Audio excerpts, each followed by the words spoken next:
Hello and welcome to the Health Source podcast, your source for all things health, wellness, and lifestyle inspo.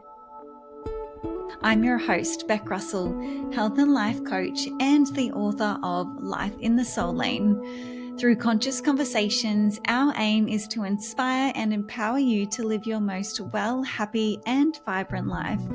If you're ready to elevate your well-being, you're in the right place. Let's dive in.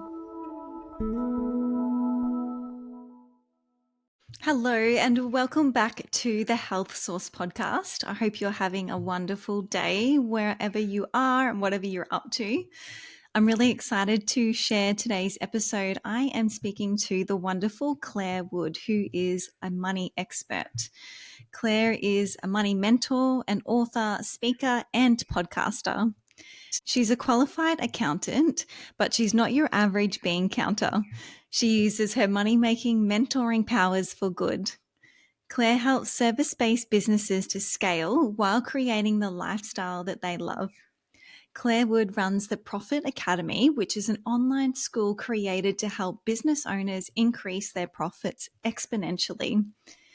Clare is such a wealth of knowledge, not just about money. We do talk all things money in this episode today, but we also talk about energetics. We also talk about manifestation, and we also talk about some of the common blocks and even traumas that people can experience around money. And we also touch on how money can not only to help us to live the life that we love, but also how it really does impact not only the financial health of our bank account, but also the health of us and our body and our mind and our soul. This is such a wonderful episode. I hope you get a lot out of it, and I'll see you on the other side. Clare, welcome to the Health Source podcast. I'm so excited and grateful to have you here. How's your day been so far? My day's been brilliant. I just got out of another meeting and great start to the day. That's what we want. Now, we have Clare here today because she is a money expert, which we're going to dive into in just a moment. But before we do, Clare, I would love to ask you because this is a health-based podcast, if you have sort of like a top 1, 2, 3, I guess, practices, rituals, habits that you do to keep yourself really happy and healthy and vibrant in your life. Well, one of my favorite things to do is lifting weights. I feel it's what going to the gym keeps me really sane, happy, and obviously, it's really good for your body and your shape and your mind as well. So that's one big thing that I do. Another thing that I've started doing recently is this little game. It's called Luminosity, and it's a brain game. And I've been really enjoying playing this little brain game to help keep my mind and really work on, different parts of cognitive function. So memory, things like that as I'm aging. And another big thing that I do, of course, is eating healthy. Sometimes I forget. I don't think that I eat that clean, but then when I see how other families, for example, at the grocery store, have a look at what's in people's trolleys and really realize that a lot of people aren't eating a lot of fresh fruit and veggies and things that I, kind of take for granted. And I really love that my children as well are growing up in a household where they eat lots of beautiful variety of foods and having a really great relationship with food. So those are a couple of things that I do. That's beautiful. I love the movement and the nutrition are obviously, really, I guess, important and obvious ones, but I love that you touched on the cognition too. So I might have to check that one out myself as well. So thanks for that tip. Now, Clare, I wanted to ask you, let's start straight off the bat. Can you explain to us why it is so important for us to have financial health? Like we were just speaking about, it's important for us to have our mental, physical, emotional health, but why is it important, do you think, for us to have financial health, and how can that contribute to not only us having a healthy body, but also a healthy and, I guess, vibrant and fully expressed life? So, finances are one of the biggest stresses in life. It's one of the top, I think, three reasons that marriages break down is because of not being on the same page when it comes to money because of financial stresses. And it can be one of the biggest causes of stress in our life. And we know the negative consequence that stress has on our body, on our mind.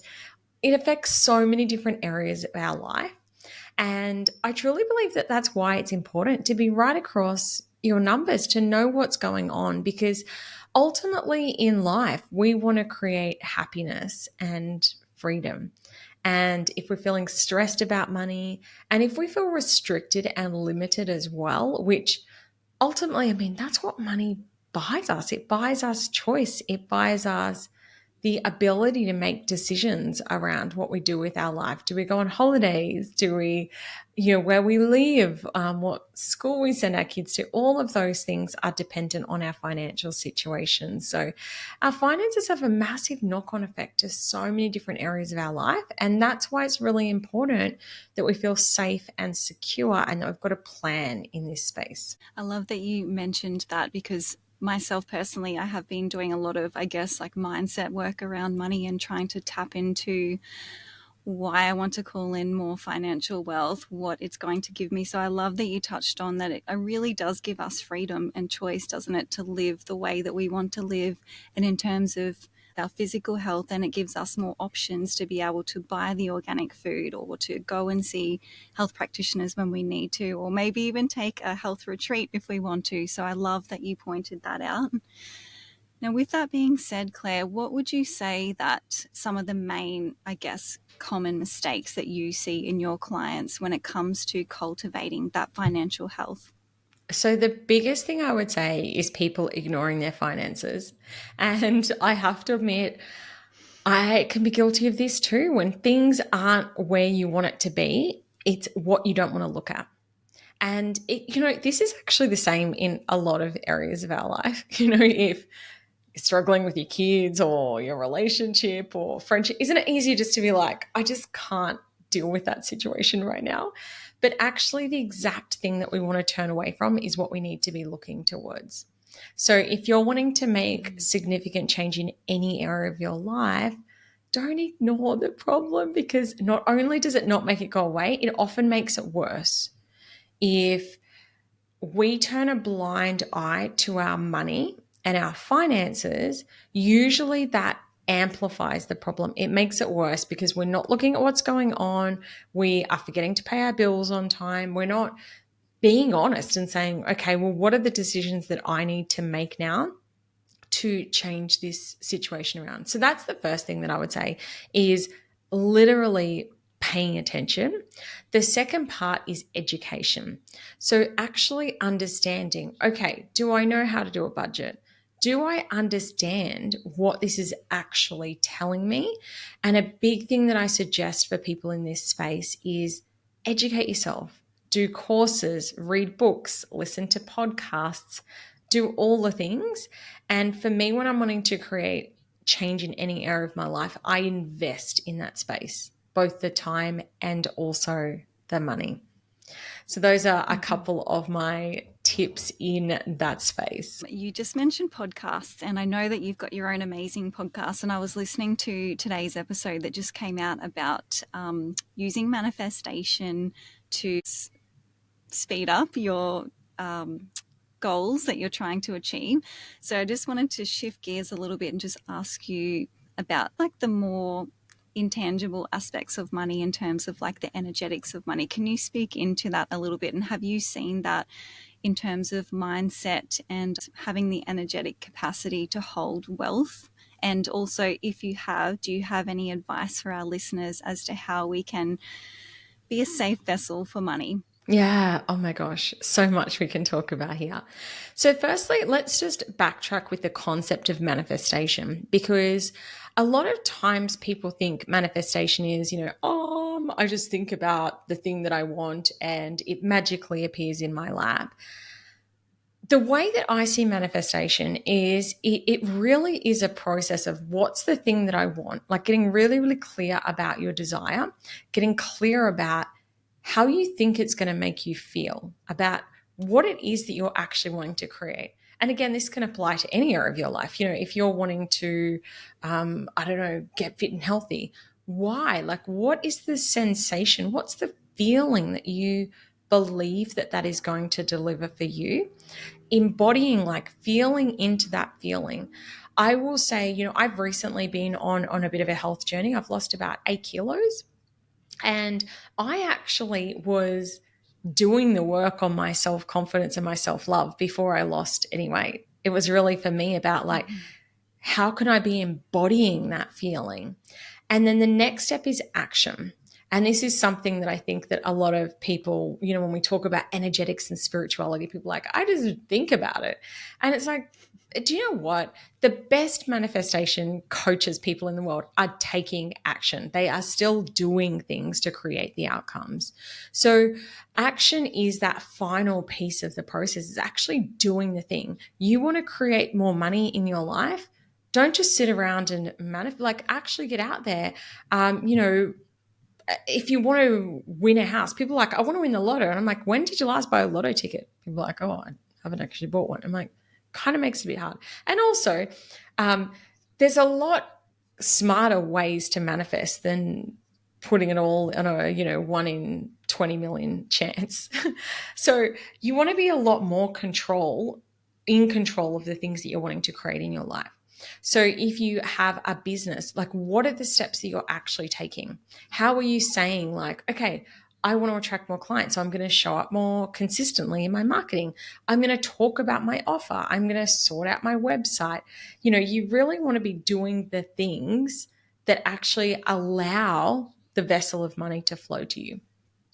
Now, in the space of energetics, so energetics is, again, I'm quite a practical person. I'm a qualified accountant. I'm a CPA. So when I was first learning about manifestation, the spirituality side of it was all a bit, I couldn't really relate to it that much initially, but I was really intrigued about the connection between the actual 3D world and a lot of these concepts. So in the space of energy, in physics, we know that like attracts like. It's a scientific theory that is proven.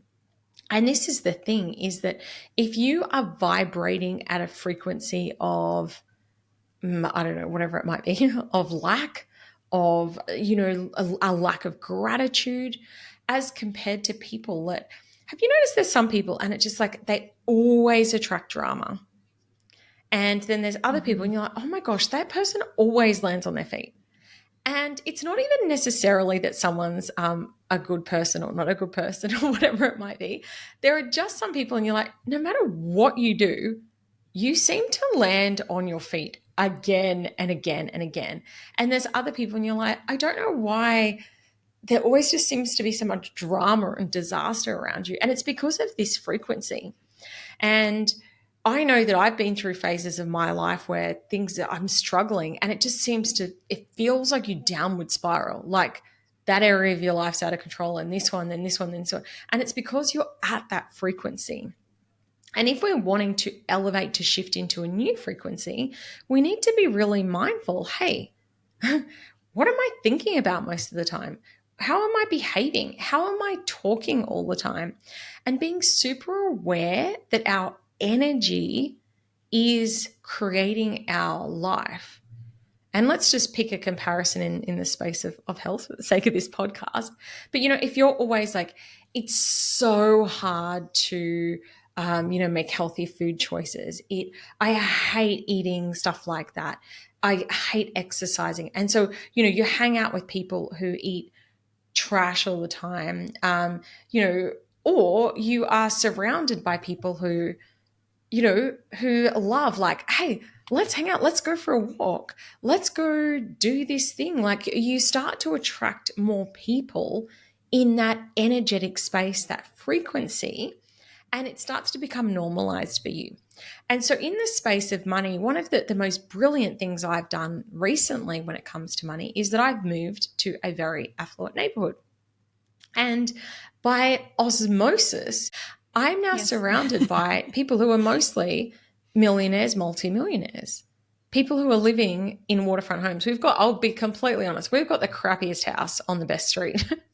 But the people around us, it's just incredibly normalized to go on overseas holidays all the time, to send your kids to private school, to build a new house. And so just being around that energetic frequency has a knock on effect to my wealth vibration. And so these are the different components that I'd be thinking about. Firstly, what exactly are your goals? Why do you even want to get there? What do you think is going to happen? Secondly, what are you actually doing about it? Like, are you taking action? Are you looking after your finances? Are you educating yourself? Are you investing to work with money coaches? Are you showing up in your business or your job in a way that's likely to increase your income? And also, on an energetic level, who are you hanging around? Who are you being? How are you talking about money? And being super, super aware of the words that you are saying, the truth that you are creating in your world every day. I can definitely attest to what you were saying about who you're surrounding yourself with, using the example of money. Say if you have a group of friends who are always like complaining about having a lack of money, versus if you are spending more time with people that are confident in their ability to hold and attract wealth and know that money circulates, and we invest in things that are going to bring us joy or health or whatever it is, knowing that it's going to circle back to us. So I love that you pointed that out. So I guess if we had to distill that all down for our listeners to be able to call in more wealth, I guess more in that energetic sense, it would be to, I guess, get clear on what it is that you want to call in, start taking action towards, get clear, and then start to, I guess, get familiar with the energetic vibration of where you're going, and then start to take action. And that can be the big missing component sometimes, can't it, when people want something but they're not necessarily taking the steps forward to make it happen, because we do have to meet the universe halfway to be able to bring these things into our life. So I really loved your explanation of that. Now, I wanted to shift gears a little bit and talk more about mindset. And I guess, have you seen a common thread with your clients about common blocks that they have around their mindset about calling in money? And also, do you have any practices or tools that you share with your clients, or you can share with our listeners, about how to break free from that and start to create a new mindset about money and wealth? So there's three main types of blocks that I talk about. The first one is a block in receiving, which is feeling uncomfortable actually allowing money to come into your world. So this can show up in ways of, I don't know, at your work or in your business, you might be uncomfortable putting your prices up or asking for a pay rise. You might feel uncomfortable actually asking. When someone offers to do something, hey, can I bring something around for dinner? And you say, no, that's fine. And someone's like, I wanted to bring something, and you didn't say, yeah, please, that would be great if you could bring this and this. This can even happen in the space of feeling uncomfortable receiving compliments. Someone says, hey, you look really amazing today. And you go, oh, I haven't washed my hair in 3 days. It's a practice around feeling uncomfortable with receiving.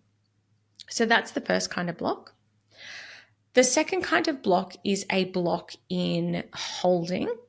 So this is where money is flowing into our world, but we're spending it as fast as it's coming in. So maybe you've got a fantastic job, you're making heaps of money, but you're like, I'm spending this money as fast as it's coming in. So that can be the next block, is that actually struggling to actually have savings or have a buffer. We're so used to just spending it that we're not holding on to it. And then the third kind of block is a block in investing or spending.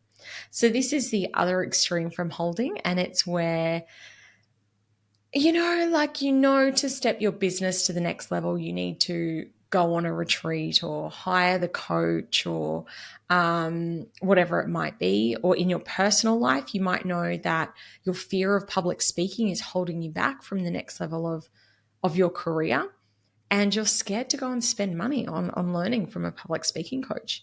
you're scared to invest in buying nice clothes and getting your hair done, whatever it might be, that you know will help you to step into that next level of success. So that's the third one, is actually a block in you're holding yourself back from more money by not spending. And do you have any advice for anyone who might be experiencing one or maybe all three of those blocks as to how we can move through those? So, look, this work, I'd love to say, hey, here's this magic pill, Beck, and if you pop that, you'll be fine. But unfortunately, this work takes many layers of clearing. Sometimes we can clear our blocks quite quickly. Sometimes something happens and we are able to work through something quite fast. Other times it can take us ages to work through it. And the best strategies that I've got, the truth is that what's going to work for everyone's going to be different. So you kind of need to try something out. I found over my years, I've been in business over 8.5 years now, and it's actually changed over the years, the things that work for me. So sometimes it's tools around our energetics. For me, I use tools like Reiki, kinesiology, tapping. Other times it's the process of journaling, vision boarding. But the best thing that I would say if you were new to this whole world and space is to start educating yourself. So read books, listen to podcasts.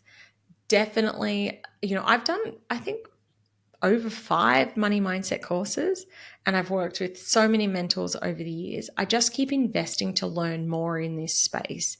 And I think that education is, again, one of the best tools that you've got. So learn more about manifestation, about money mindset, and how you can start to change the way that you think about money. A big one that you touched on there, which I love, is education. And like we spoke about earlier in the podcast, burying our head in the sand is not really the best way forward. So educating ourselves and really looking into what our financial health is currently is probably going to serve us really well, as long as any other tools, maybe mindset or energetic, that will go along with that. Do you have any tools, and I'm sure you do, have a lot of tools and a lot of offerings in your suite that would be able to help our listeners to, yeah, educate ourselves and start to learn more about what our money's doing and how we can, I guess, grow our money as well?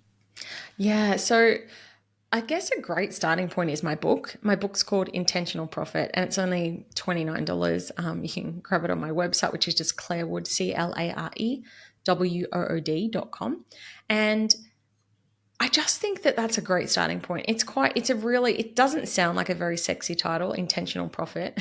It is for business owners, that one. So if you aren't a business owner, some books I recommend are You're a Badass at Making Money by Jen Sincero, or Get Rich Lucky Bitch by Denise Duffield Thomas. So there are other books as well, but mine is really designed for business owners. So I think that education is a really, really great place to start. Beautiful. And I can link to those in the show notes as well. I have listened to the You Are a Badass at Making Money audiobook, and it was amazing. So I can highly recommend that one myself. I just sort of something else, Claire, that I wanted to ask you about. I saw, I think it was on your Instagram page, that you were speaking about money traumas. And there was a couple of top ones that you've seen that can impact our financial health. Can you speak into that a little bit as well?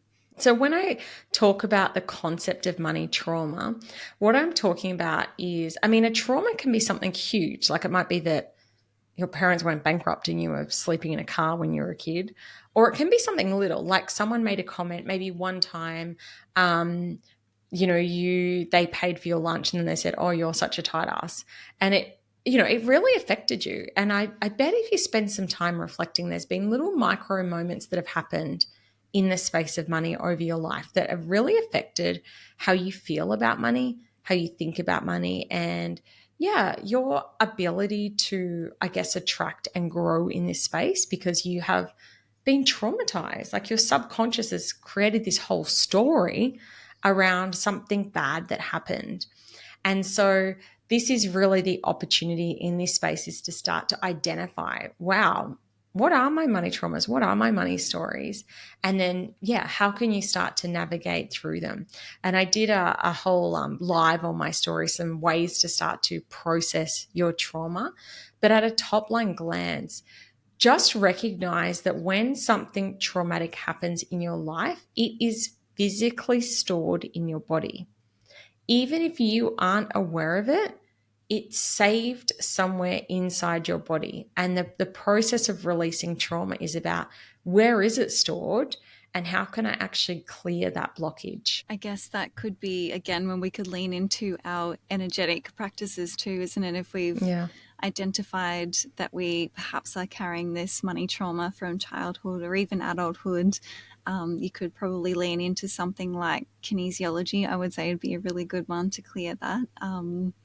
I'm just thinking of an experience, and you just reminded me that I had in childhood where I had purchased something. Oh, my mum and I purchased something from the store, and then I had to return it, and and it kind of embedded into my psyche. So I know, yeah, like you said, it could be just something small that has just embedded itself in there, and maybe it had grown over time that we hadn't realized. So I guess that's where we can take some time for reflection, maybe even just sitting down. If we know that we want to start to work on our financial health, maybe we could sit down and just kind of reflect over the course of our life and our relationship with money, maybe do some journaling, maybe, yeah, just do some excavating around how we feel about money, what our experiences have been, and how we want to build a relationship with money as we move forward. So, yeah, I loved that you mentioned that. So, thank you for that. Now, Claire, we're coming towards the end of our chat about money today. So, I just wanted to know, have you got any other advice for either business owners or just individuals if you had to put everything in a little bow for the end of our conversation about how we can cultivate wealth and abundance to be able to facilitate the life that we desire? What would be your number one tip for just individuals and also for our business owners that are listening? So I think the big thing that I would just say is anything is possible. And I think we are so programmed, particularly here in Australia, to not have big dreams, to not go for big things, particularly if you've come from a space like I have. You know, we were living on the borderline of poverty most of my childhood. And I guess it just didn't even feel like it was in my world to have big dreams, to want to, buy a waterfront home that I've now bought, to have a boat, to have a brand new car. All these things were not even in my realm of existence. And the way that I've been able to create breakthrough success is by being able to actually say, hey, I want those things. I want to fly business class. I want to travel the world. I want to be a best-selling author. And just allow yourself to start with a dream and a vision, and to really notice if you do start to get clear on something, and you'll notice that the stories that pop up, and that's where you get to identify, oh my gosh. Because for me, when I first started saying I want to own a waterfront home, I'm like, you're ridiculous, you're never going to be able to do that.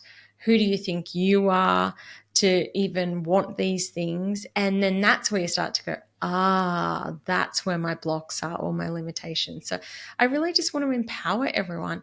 Take some time and dream, create a vision board. Really think, if there was no limitations on me, what would I want and be able to create in my life? Who would I be? What would my world look like? And that's where the process of creation starts, by setting yourself big goals and then noticing if anything does pop up for you. Go, oh, okay, there's something there that I've got to clear.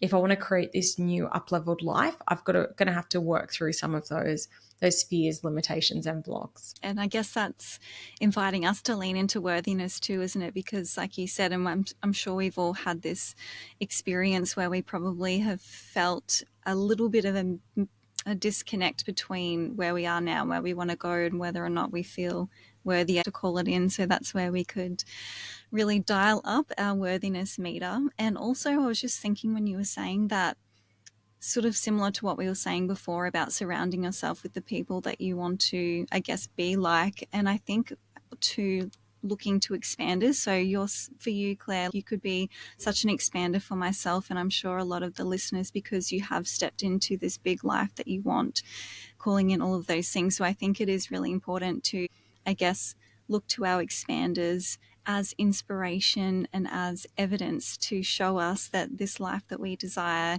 is ours. All we have to do is choose to step into it. So I think that's a really beautiful and inspiring way for us to finish. Thank you. Yeah, I love that. Thank you, Claire. And I'm going to share all of the links to all of your goodness in the show notes. But if you want to just give us a quick little summary of your book and your podcast and your website and your socials, just so that our listeners can come over and hang out with you and talk all things money if they haven't done so already. Oh, the main place I hang out online is on Instagram. So it's at Clare, CLARE_Wood_coach.